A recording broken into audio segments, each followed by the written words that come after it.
Good afternoon. Thank you for joining us. We're going to ask you what you think of what's happening within the BC Conservative Party. John Rustad has hung on to the BC Conservative leadership and has booted high-profile MLA Elenore Sturko out of caucus.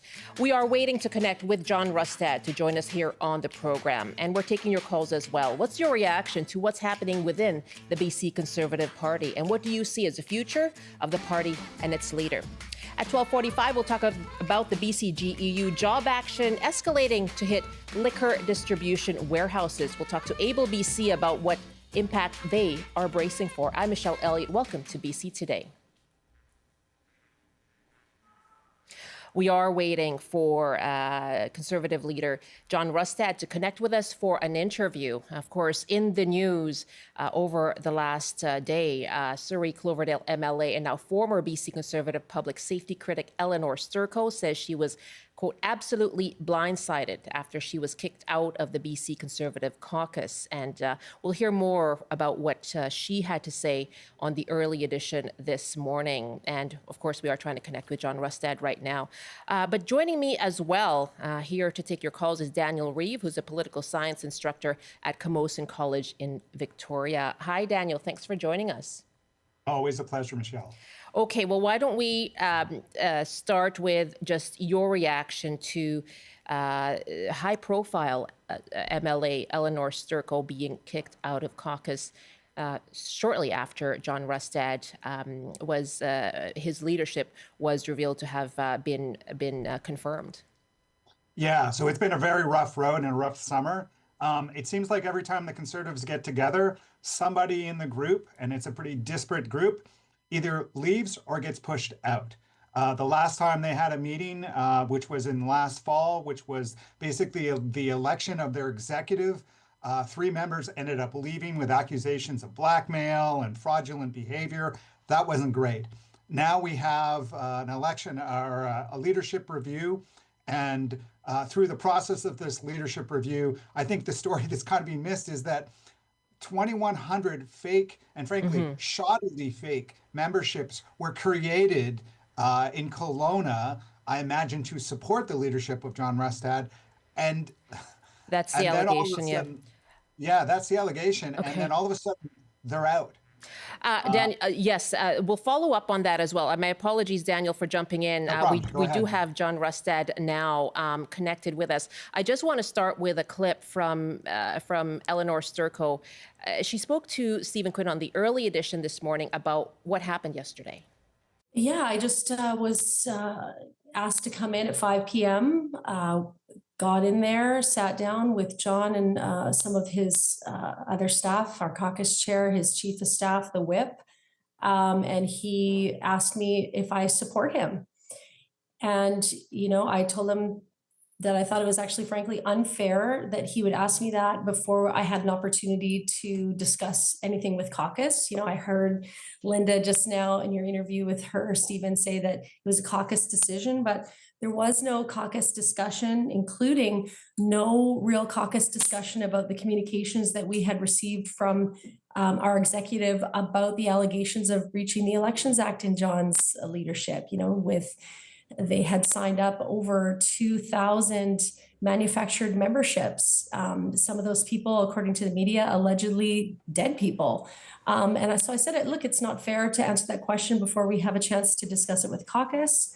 And essentially after that, I was told that I was kicked out. And so, I was surprised, and especially, hearing now too, it's like, John saying I was campaigning against him, but that's actually also not true. I have not been campaigning. I have never expressed my intent to run for the leadership. The only, I guess, speaking or going to other MLAs was actually just in recent times here with regard to the allegations of cheating in the leadership. That's Elenore Sturko speaking this morning, and she referred to Surrey Serpentine River MLA Linda Hepner in that interview as well. Now, joining me now is BC Conservative leader John Rustad. Hello, thanks so much for being with us. Thanks for having me on today. So the decision to expel Elenore Sturko from the Conservative caucus, was this a caucus decision or one made by you alone? It was one made by me alone. And the interesting thing is, you just played that clip from Elenore, and she said something very different today on a radio show in Surrey, where she actually said, and these are her words, that she had been campaigning, she had been talking to members of caucus to try to gain support to have me resign. And this wasn't the first time she's done this. She's done this 3 times. The previous 2 times, I sat down, I had a conversation with her. I said, look, let's see how we can work this out. I'm sure we can work together. She's an effective critic. I wanted to keep her part of this team. The second time, she came in and she actually said, are you going to sign my nomination papers? And I told her, I said, and by the way, I had witnesses for these meetings if that's what's needed. And I said to her at the time, I said, that's completely up to you. If you want to be part of a team, if you want to be part of what we're doing as an organization, then I'm more than happy to have you as part of our team. And so now this is the 3rd time that she has done this. And by her own admission on a radio show today, this is why she was removed. And she's right. That is why she's removed. No leader in the country, in any political party, would have somebody part of the organization who's campaigning against them, trying to turn caucus against them, and wanting to have their leader removed. But to us, to CBC, she said she expressed concerns around the allegations of membership fraud and whether she was campaigning against you or not, or organizing. Is there not room to have this discussion with her? Does anyone expressing concern about you as leader, does that then warrant being kicked out of caucus? No, of course not. She was kicked out of caucus because she was campaigning to have me removed. And by her own admission, I wasn't planning to even talk about this, but she came out and talked about it publicly in the radio. So now I've got to respond. The memberships that were signed up inappropriately have all been removed. None of them were allowed to vote. And there was a few in Richmond and in Burnaby. I think it was 2 votes in Burnaby and a small number in Richmond that were not caught by the party. And we actually removed those from my total. I don't know for sure if they voted for me or not, but we removed them out of precaution because we want to make sure that this was the most open and transparent political leadership review that any political party in the country has done. And that's what we've achieved. It's one of the reasons why so much of this is being out in the public. Okay, I don't want to get too much into, he said, she said when it comes to this, but what she did say, just to put that to you, is that she had concerns about these membership irregularities, that there was no opportunity to have this conversation, to raise those concerns. How have you addressed that with your own caucus? What have you talked about? How have you gotten to the bottom of it? So first of all, once again, that's a lie. There was a caucus meeting a week and a half ago where this information came forward. There was a full discussion at that time with me in the room, as well as a discussion when I wasn't in the room in terms of it by caucus. So, she's intentionally being misleading of the facts. But the reality is, and the executive director of the party confirmed this, as soon as I was made aware that these memberships had gone into the system and that there was problems with them, that was done inappropriately, I called the executive director, who was in Germany at the time, and at 4 o'clock in the morning, in Germany time, and asked and told him, I said, look, these have been entered improperly. These have to be removed immediately. We cannot have this going on in our party. And he then followed that process, and these memberships have been removed. They're not part, and nobody that was signed up inappropriately was allowed to vote.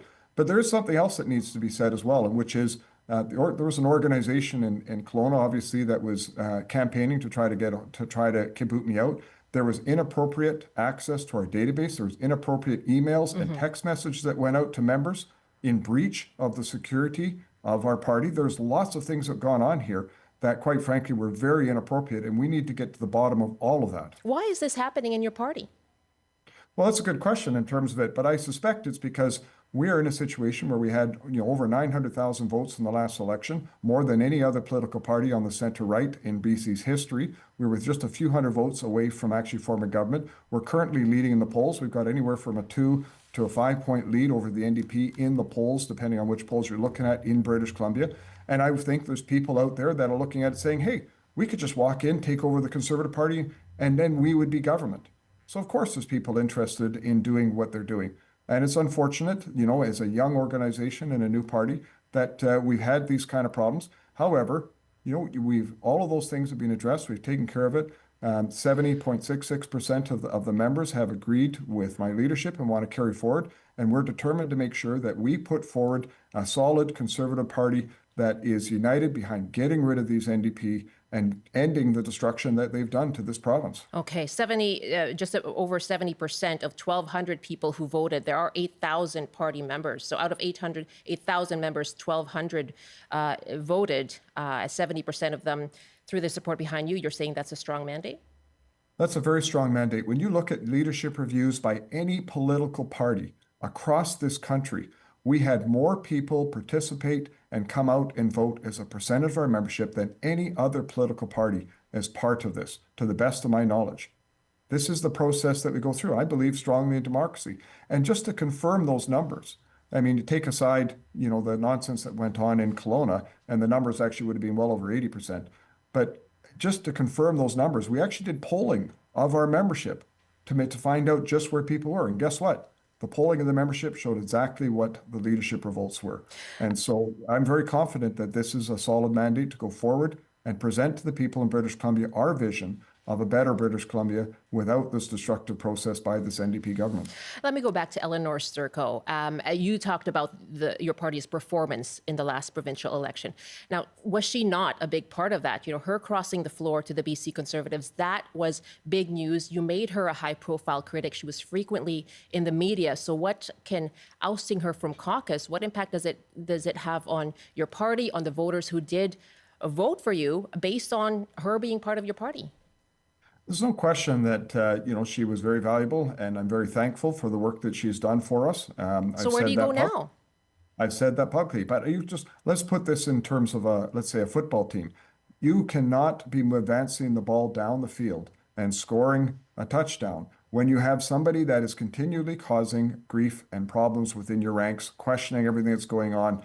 And I don't mind questioning, but when it goes to the point of being traitorous, you can't have that in You're calling her traitorous? Anybody that is out there intentionally trying to undermine your leader, intentionally trying to take out your leader, yeah, she's not loyal to the team. She was not loyal to me. And that was on multiple occasions. It's not just one occasion. I've forgiven her for the previous ones. I tried to do everything I could to work with her. I would love to have had Elenore Sturko stay as part of our team. I liked the work that she was doing, et cetera. But, a team is just that. It is a team. It's not about individuals. And she, unfortunately, was not able to be part of this team. And quite frankly, she has a history of that. She did the same thing with the BC Liberals/BC United Party. Okay, but that was to go to your party, right? So are there any other MLAs who have been questioning your leadership? You know what? We've had a good open discussion in previous. We've had a good open discussion last night as a caucus. I'm sure we'll have more discussions going forward. Does everybody 100% agree with everything everybody does? Of course not. That's part of a political party. That's part of getting things done in this province. So there are other MLAs who disagree with your leadership? No, I don't necessarily say they disagree with my leadership. They disagree with policies and approaches that we've taken. And of course, we're going to have those discussions. That is normal in a political party. The only thing that's abnormal is that we are in a situation where we're saying these things publicly as opposed to what they should be, which is behind closed doors. So I'm actually was very pleased that, we had a caucus meeting last night. And guess what? For the first time in I don't know how long, nobody leaked anything from our caucus meeting. I wonder what changed. I'd just like to play one more clip from Elenore Sturko from this morning regarding what she was talking about with other MLAs and what she believes is behind her ousting. In my opinion, the reason why I'm fired is that John Rustad's on shaky ground inside his caucus for sure, and that he needs the support right now of social conservatives within the caucus in order for him to hang on to the reins of power. Getting rid of me was one way to appease some of the people within the group who didn't want to be a part of a big tent, party. John Rustad, are you still leading a big tent party? I am. And if you don't mind, I'll play a clip from her live when she did a radio show this morning so you can hear exactly what she's saying to somebody else.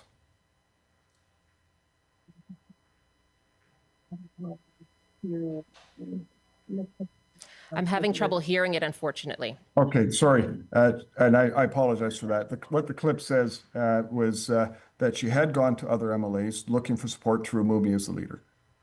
And so, okay. I know what she said to you, but she said other things on live to radio. Okay. Like I say, I was not planning to talk about this at all. She's the one who's decided to raise this in terms of this. Now I feel I'm in this position where I need the people to understand exactly why Elenore Sturko was removed from our party. And now that she is out, how will you handle, she's talking about socially conservative views. How will you handle those debates around social issues within your party? As the leader of the Conservative Party BC, I've said this, and I've said this all along, and I've never changed. It's not about being conservative or liberal or NDP or Green. It's about standing for what's right and fighting for the average everyday person in this province. None of that has changed. You look at the leadership pledge, all of that is right from our previous platform. We have not changed our positions, and we are not going to change our positions going forward. This is who we are as a political party in British Columbia. John Rustad, thank you very much for joining us. Appreciate it. Thank you very much for having me on. That's John Rustad, leader of the BC Conservative Party. We are taking your calls. What is your reaction to what you've just heard from John Rustad? What's your reaction to what's been happening within the BC Conservative Party? What do you think about its future? 1-800-825-5950, 604-669-3733, or just hit pound 690. I'd like to welcome back Daniel Reeve, political science instructor at Camosun College in Victoria. Daniel, thank you so much for your patience on this. What stands out for you from what John Rustad had to say? Well, a couple of things really jumped out. The distancing of this 2,100 fraudulent votes in terms of who they were directed for, who was behind them. He seemed to insinuate that it was some other faction within the party that was trying to basically overwhelm the leadership contest. 2,100 votes. Now, it's a riding by riding contest, but still, if 2,100 votes voted against Rustad, that's 200% more than the actual number of people who voted. The other part of this is a number of the executive resigned because of this fraudulent voting behavior in the leadership review. Now, he can say, 15% is normal. It seems odd that a party that's brand new, essentially, and that should have a lot of momentum, given that they were at 2% 2 elections ago, and they almost formed government last time. It seems odd that complacency so easily succumbed in this party that should have a lot of forward energy. So that was one thing. And then the line that I think you picked up on, which was traitorous. Wow. That stood out. And you could see, and you could see his frustration come to the surface when he basically said, we had a caucus meeting last night and there were no leaks in the morning. And he said, I wonder what changed. And that spoke to like a kind of frustration of a leader that, leaks are a frustrating part for any leader, but obviously, this has been an ongoing frustration, and maybe that speaks to why she's gone. And on the membership allegations, the fraudulent memberships, so those were not counted. So it sounds to me you're saying that has not been pursued, in a fulsome way, that there has been a lack of transparency in explaining that. Yeah. So it's one thing to say, okay, they weren't counted. Great. That's the minimum you should do. How did they get there in the first place? Who was behind this? He's trying to distance himself from this. But what's going on in the party where people, and honestly, if you look at the 2,100, it's really shoddily fake. Like they're using 3 or 4 of the same email addresses for thousands of memberships. Mm-hmm. It's not a well thought out plan. And then, so what is the process if it wasn't part of his team? And again, certain people within the executive that won over last fall are now gone. Well, that speaks to a certain kind of house cleaning. What's going on in the background? I think for people to have confidence in this party of a potential future government, I mean, one of the questions they'll have to ask is, can they run their own ship? And they're really struggling with that. Can they run their own ship? We are asking people, what's your reaction to what's been happening within the BC Conservative Party? You just heard John Rustad, the leader, in an interview a few moments ago, and we talked about his the ouster from caucus of MLA Elenore Sturko. Taking your calls, 1-800-825-5950, 604-669-3733, or just hit pound 690. Rob is calling from Chilliwack. Hi, Rob. What are your thoughts?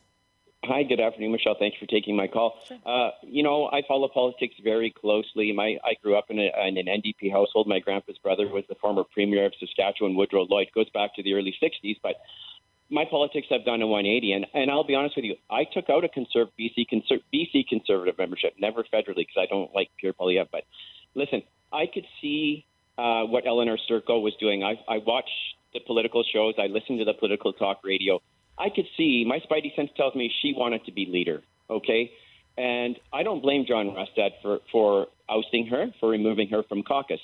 Now, that aside, I can also see her point. There's more to being a leader. And I'll tell you, Michelle, I canceled my BC membership, and I'll give you 2 reasons why. As I say, you have to be a leader. Number one, when before the election, we heard the appalling comments by a gentleman, he actually won, an MLA, Brent Chapman. They were appalling comments about Muslim people. He let him run. Now, if John wants to be the premier, he should have been a leader and said, no way, we cannot have that. I did not like that. The other thing was the Dallas Brody situation with her ideology on First Nations and residential schools. I was absolutely appalled by that. I have relatives who are married to First Nations people. I was so taken back, and I actually quit the party live on I believe it was Mike Smith's show. And I said, look, either John gets Dallas Brody to retract these comments and apologize, or Robin Chilliwack is out of your party. He didn't do it. He let it go on for a bit, and it festered. And then she was expelled eventually, right? She was expelled eventually, yes, but too little, too late for me. I did not like that. I was so taken back. So I can see her point a bit, but I also understand why he ousted her. If you're going to be a leader, you can't have someone trying to backstab you, so to speak, right? But there are qualities to being a leader. But this party, this BC Conservative Party, is not for me. I think they're a mess. They're kind of a circus to me. So you know what I did? I joined Centre BC, Michelle, is what I did under Corinne Kirkpatrick. So that's what I did, and that's where I am now. Thank you so much, and I really appreciate you taking my call. You have a great afternoon. Thank you. You have a great afternoon, Rob. Thank you so much. Appreciate your call as well. We're taking more of your calls, asking you what's your reaction to what's happening within the BC Conservative Party. 1-800-825-5950. Lots of emails are coming in, and on TikTok as well. Eric writes, as a BC Conservative Party voter, John should resign. And on email, Terry writes in Enderby, do I trust Elenore Sturko? Not so much. Do I trust John Rustad? No. This could be very good for progressive Conservatives if Sturko forms a centrist party. John writes, Rustad defines himself as a leader, but garnering less than 15% of the party's vote demonstrates that the Conservative Party doesn't have a grasp on the imagination of the electorate, and the party is doomed if it doesn't find its leadership with a proper convention, with candidates expressing platforms for the public to review. Peter writes, that interview and the preceding actions around sound like a BC version of Donald Trump. If you don't agree with my leadership, you're out, quote, traitors to the party or conservative ideology. Thank you very much. Peter also writes, former conservative Socred voter, but never again. Okay, thank you for your emails, bctoday@cbc.ca. If you want to email us and comment on TikTok as well, taking your calls too. And love to hear from you if you did vote conservative, what your thoughts are, what's happening within the party right now. 604-669-3733, 1-800-825-5950, or just hit pound 690 on your cell phone. And we'll be back with your calls and my guest as well, political scientist Daniel Reeve from Camosun College in Victoria will be back with us. We'll continue to take your calls.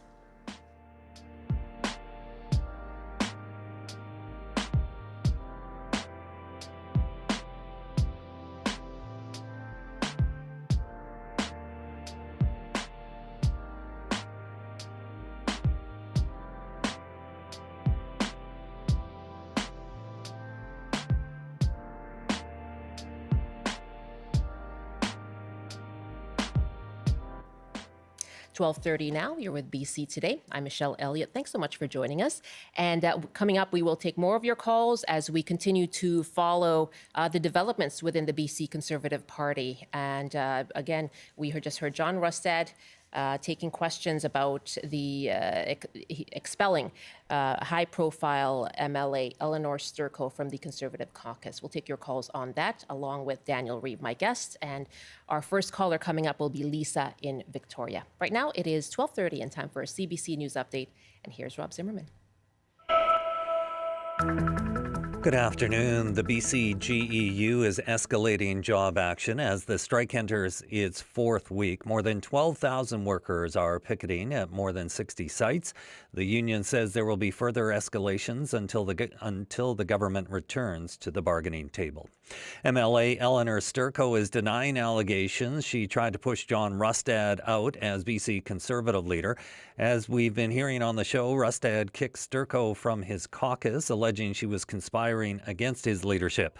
Sturko says she feels a deep sense of hurt for being kicked out after working so hard to bridge the gap between the socially liberal and the fiscally conservative. And the Prince George Fire Centre is lifting parts of a campfire ban. Campfires are now allowed in several areas. The ban continues in the Fort St. John, Dawson Creek, and Fort Nelson fire zones. And now the forecast on the north coast. A chance of showers this afternoon with a high of 14. Highs reaching 16 with strong winds and some sunshine in the Peace. In the central interior, including Prince George, periods of rain with a high of 12. Highs up to 24 and sunny this afternoon in the Kootenays. In the southern interior, including Kelowna, mainly sunny and hazy with a high of 25. And for Metro Vancouver, Greater Victoria, and the Fraser Valley, sunny this afternoon with highs reaching 24 inland. That's your CBC News update from Vancouver. Rob, thank you very much. That's Rob Zimmerman in the CBC Vancouver newsroom. And yes, we continue with our discussion here about the BC Conservative Party. Surrey-Cloverdale MLA and now former BC Conservative public safety critic Elenore Sturko said she was absolutely blindsided after she was kicked out of the BC Conservative caucus yesterday. She spoke to Stephen Quinn this morning, and we just spoke with John Rustad, the leader of the BC Conservatives, and we're asking you now, what is your reaction to what's happening within the party? 1-800-825-5950, 604-669-3733, or just hit pound 690 on your cell phone. Watching your comments on email too, bctoday@cbc.ca, and on TikTok. We are live on TikTok right now, and some comments are coming in.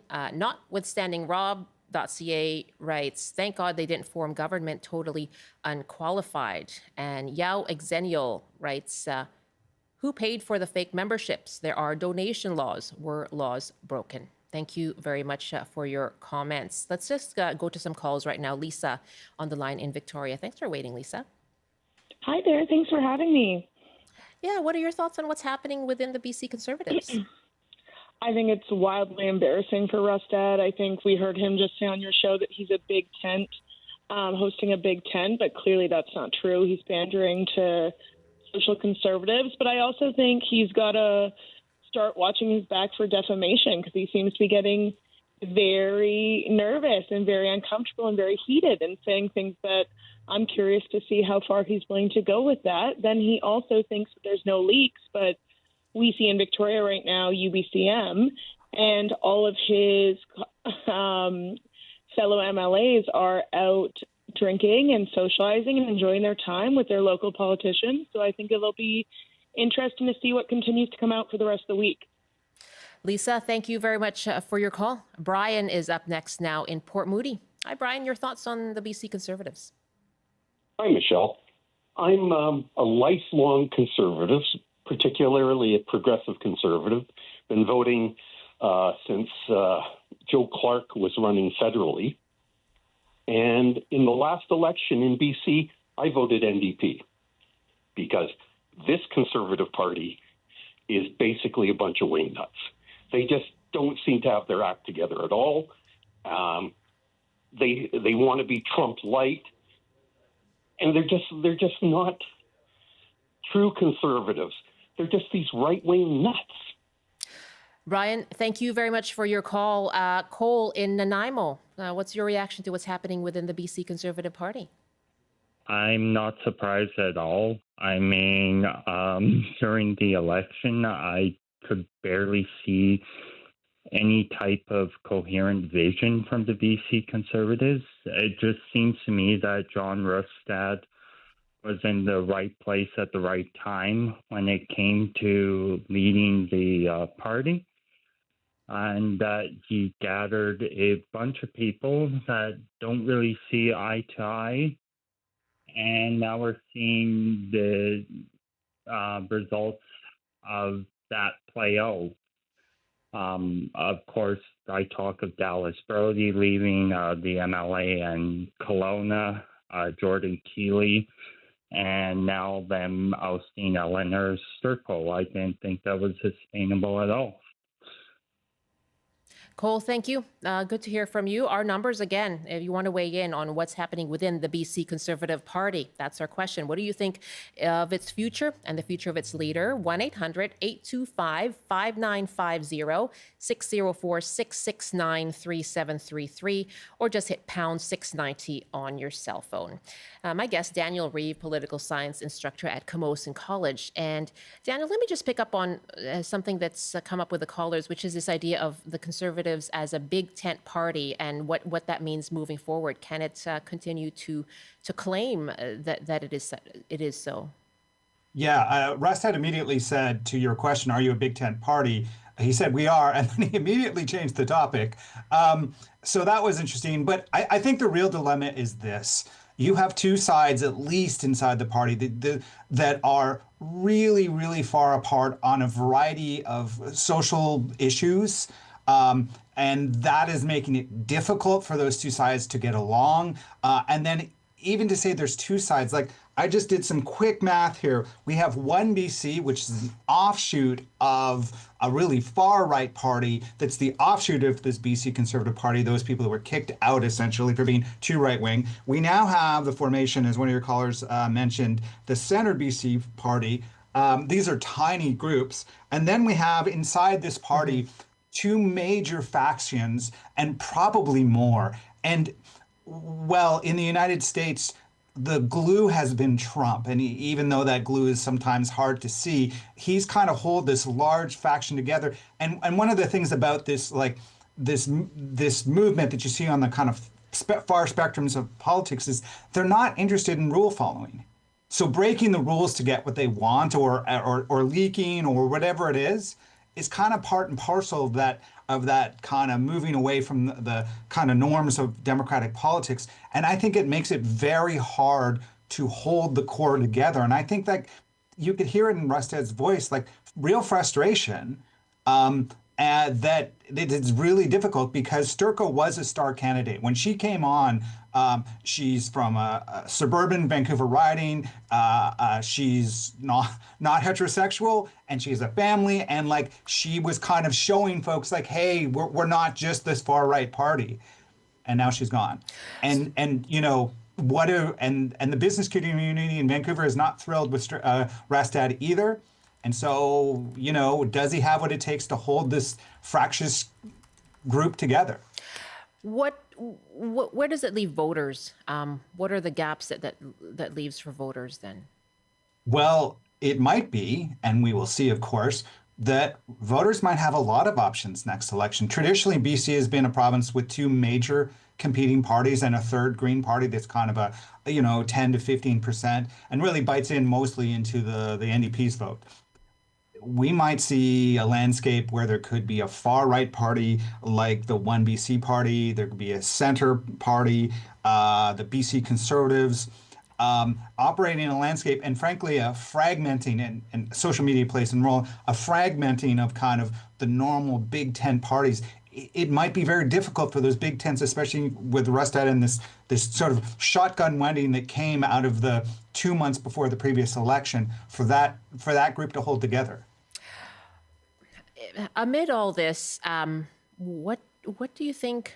How does this bode for John Rustad? I mean, we've just had this. He's had this leadership review, the issues that you've raised around that review. But 70% of those who voted did vote for him. To continue his leadership. So where does this leave him right now?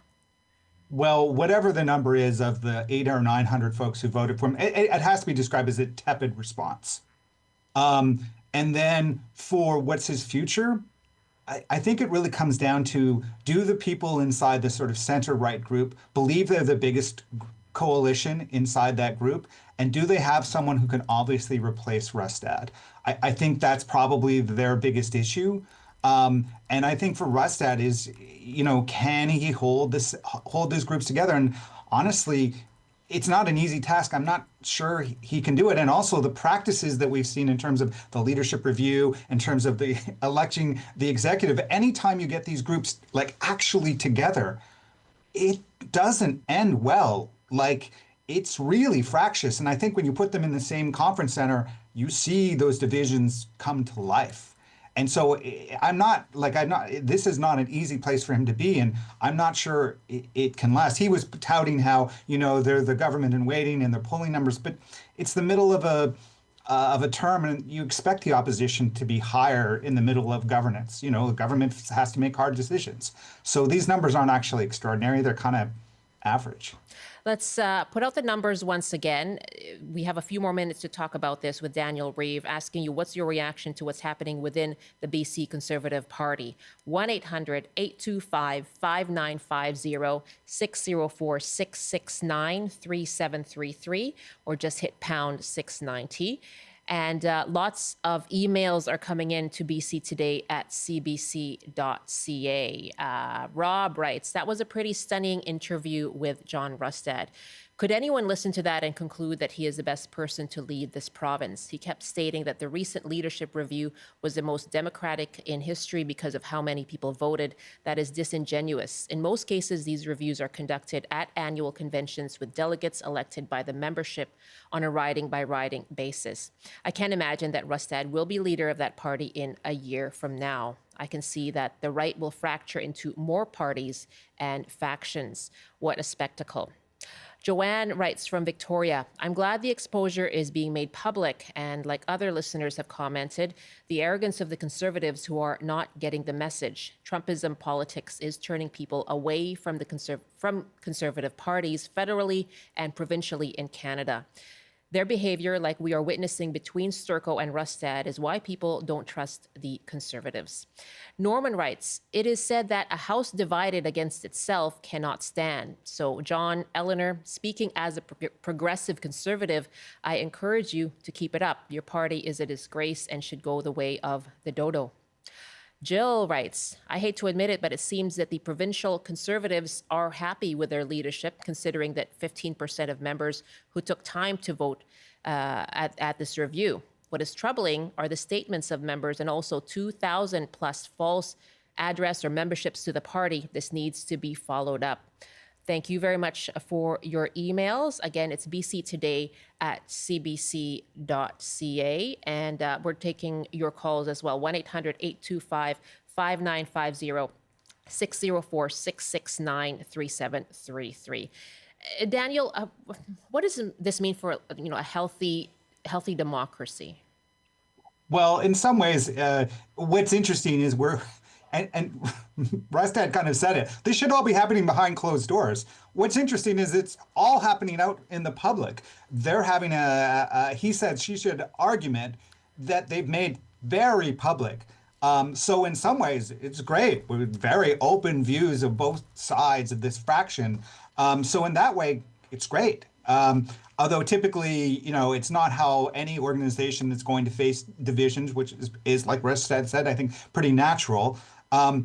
The question I have, and I was thinking about to kind of wrap up, is just before the previous election, the BC United, which was formerly the BC Liberals, which had been the main governing party from the 2000s into the middle teen years of BC, and kind of the center-right coalition that had always been a coalition, going back to the Socrats. Is there still space in the politics of the way politics has sort of fragmented for a BC, and by the way, the BC United still exists as a political party. Is there still place for that politics? Can those coalitions that used to hold together and frankly govern BC for much of its history, can it still form, or are there divisions inside especially on the right, so grave that they can't hold? Let's take a couple more calls before we wrap. LJ is on the line in Victoria. Yeah, what's your reaction to all this, LJ? Hi there. I think me and everyone else can agree that it's a pretty wild thing to see. It's pretty big, like abuse of power, it feels like to me. So considering, this is the leadership for a political party, this is kind of not the way to act. What would you and Daniel say is the way to hold this power and leadership in the positive light? what can we look forward to in a good sense? You're talking about kind of behavior, personal behavior. Yeah, like looking forward to a new Conservative leader or other party leaders. Like, what are you looking for that maybe John didn't show in this situation? Well, that's not enough for me to say, Daniel. Well, I think the thing that's really fractious on the right is that it's because, and Trump has really set this standard, is there are no norms. There are democratic norms don't matter. What matters is winning, and when you accept that as the way to operate, that internally that also affects your own party. Like look, the 2,000 votes is not the first time across the whole political spectrum that people have tried to rig an electoral or a leadership review, for sure. But the scope of it, given the relative recentness of this new party, you'd think that they'd be pretty squeaky clean from the get-go. But I think it's part of the politics that we've seen that Trump has certainly endorsed is a win-at-all-cost approach. And I think for them to gather a core that people can kind of rally around, they need to seriously rethink that approach, because most people expect that their parties at least operate with some level of democratic norm and kind of, if they can't do it internally, how can we expect it when if they form government? One more call here. LJ, thank you very much. And Gisela is our final caller on this from Kamloops. Hi, Gisela. What are your thoughts? Hi there. Thanks for taking my call. I'm just interested in pointing out that this whole situation where the Conservatives are struggling to hold together in a big party tent is a direct consequence of our voting system, which was designed to have only two parties. So we haven't had two parties in BC and in Canada for a very long time. And under a proportional voting system, there would be no need for them to have this iron party discipline that Rustad is trying to enforce right now, because it wouldn't matter if they were all one party or a few smaller parties. Like someone said, there might be a hard right party or a center right. Those kinds of MPs could get elected under a proportional system, and they would vote together on issues that they align on, and they would differ on issues where they disagree without having this existential crisis, going right to the heart of the party. So I just want to point out that this has happened on the left previously, where the left has been forced into these coalitions that are uncomfortable, and now we're seeing it on the right. And it's just an unnecessary dynamic that happens under first past the post. So under voting reform, we could all vote for what we wanted. We would get the government that we wanted, and parties would be able to work together when it suits them and not when it doesn't suit them, and not have to have this sort of artificial iron-fisted discipline that we're seeing right now. Gisela, good to hear from you as well. Interesting point to wrap on. I do have to leave it there. Daniel Reeve, always good to have you on the show. Thank you so much for your time. Oh, always a pleasure. Thanks for having me. Daniel Reeve is a political scientist at Camosun College in Victoria. It is now 12:49. To other news now, Prime Minister Mark Carney met with Ukrainian President Volodymyr Zelensky today on the sidelines of the UN General Assembly in New York. A big focus of that meeting were reports of Ukrainian children being abducted by Russia during the war. A United Nations report from March highlighted the impact of the war on Ukrainian children, with Ukrainian children being fast-tracked for Russian citizenship and even being conscripted into the country's military. Here's part of what Carney had to say during the meeting. Children are being falsely labeled with Russian citizenship and passports. A decree to fast-track the citizenship process for abducted children has been signed by Putin himself. In the Russian school system, abducted Ukrainian children are exposed to war propaganda and given military patriotic training. Secondary schools are required to send lists of students aged 18 or older for conscription in the Russian armed forces. Each of these inhumane acts are violations of international law. And the 42 members of the International Coalition for the Return of Ukrainian Children are united in our mission. We're committed to the safe return of Ukrainian children, that this must be part of any negotiated settlement. As you mentioned, Mr. President, the coalition has provided Russia and Turkey with an initial list of 339 children to be brought home today. But this is just the beginning. There are thousands more children who've been illegally abducted, who've endured these horrors, who must return home. And as co-chair, Canada will intensify our work with Ukraine, with our European partners and the United States to secure the immediate unconditional return of Ukrainian children.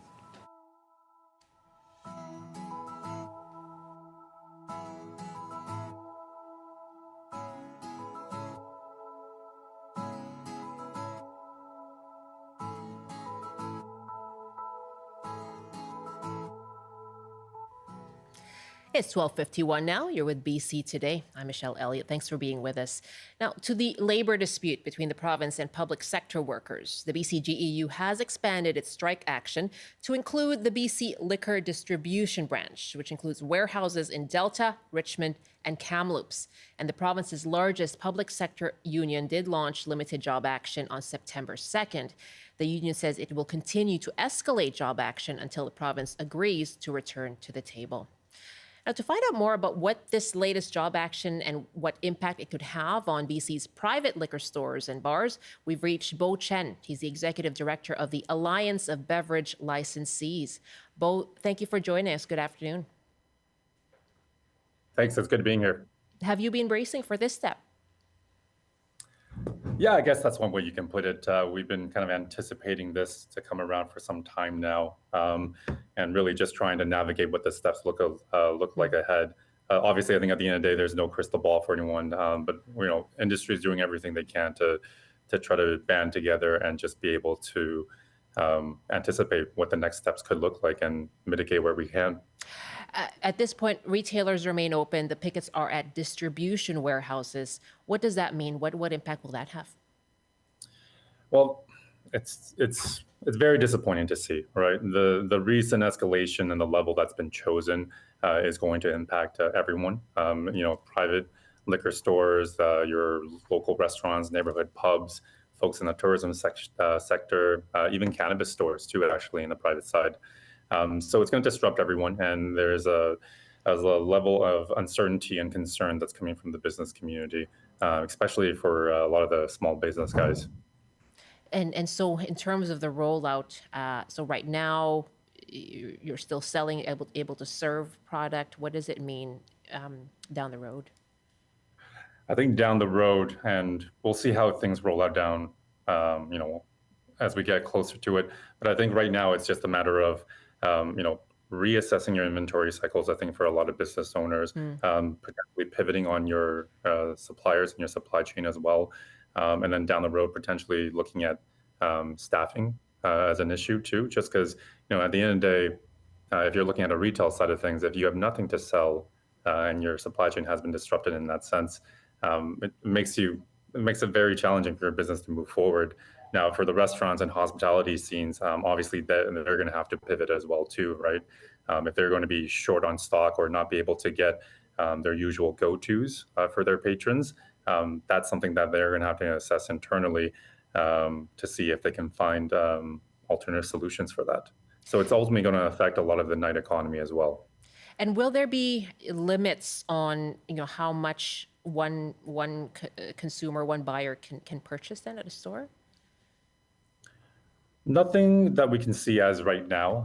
If anything, they're probably going to roll out limits for business-to-business transactions, particularly for the private side of things. For example, so if I own a bar or a restaurant, one of my avenues to be able to pick up some liquor products is to go to the local BCL store. Now, even as of today, we've seen them put out limits on how much I would be able to purchase as a business owner in that scenario. So you can see that slowly but surely, there are going to be more limits in place, and it's going to start disrupting a lot of the status quo business that a lot of hospitality guys rely on. And Bo, what was the impact on retailers and bars in BC during the last job action, the last round of negotiations? Technically, on paper, I believe the impact was about I think it was like 2 weeks is how long it took. But the actual disruption to business as a whole really lasted for folks between 6 to 8 weeks, right? More, I guess, anecdotal stories that I've heard is, folks were thinking about they had to basically start looking at staffing and laying people off because they were short on inventory, they didn't know what to expect, and there was just no need for them to be able to retain some of the staff just because their business wasn't viable at that point, right? And at the same time, we did see folks kind of shift over to try to support more local brands as well, as much as they could. And even that can be challenging sometimes, because sometimes the local brands may not be able to keep up with production. So at the end of the day, you're kind of stuck between a rock and a hard place in terms of how do you look forward as a business owner with some certainty and forecast ahead on what the next few weeks could look like. And overall, not to mention perhaps the impact from the pandemic, the ongoing challenges for small businesses. What is the picture like right now for your members? Right now, I think just a lot of uncertainty and concern about what this could potentially look like. Obviously, we hope that down the road this can just get resolved, because at the end of the day, this for small businesses, we really have we're just caught up in this dispute between two giants, really, and we really don't have any bones to pick with anyone in this sense. But in this situation, we're kind of just being leveraged to go back and forth as a gear for one camp to work against the other, right? So it's really unfortunate that we're caught up in something like this. And what would you call on each side to do then? I think ideally, if folks can return back to the table, that'd be the best case scenario, right? But if that is, let's say, too optimistic coming from our side, I think it's time to start. It's a great opportunity for industry to start looking internally and find what are the things that we can modernize and streamline for supply chains in BC. Again, both on the liquor and the cannabis side, because they're the same supply chain more or less, right? But I think it's a great opportunity to look at that and see where if we can make some improvements to, as we head into 2026, look for some new opportunities. It's really good to speak with you today. Thank you for your time. My pleasure. Thank you for having me. Bo Chen is Executive Director of the Alliance of Beverage Licensees. And the BCGEU says it's seeking an 8.25% increase over 2 years. The Ministry of Finance says the government is proposing a 4.5% increase over 2 years.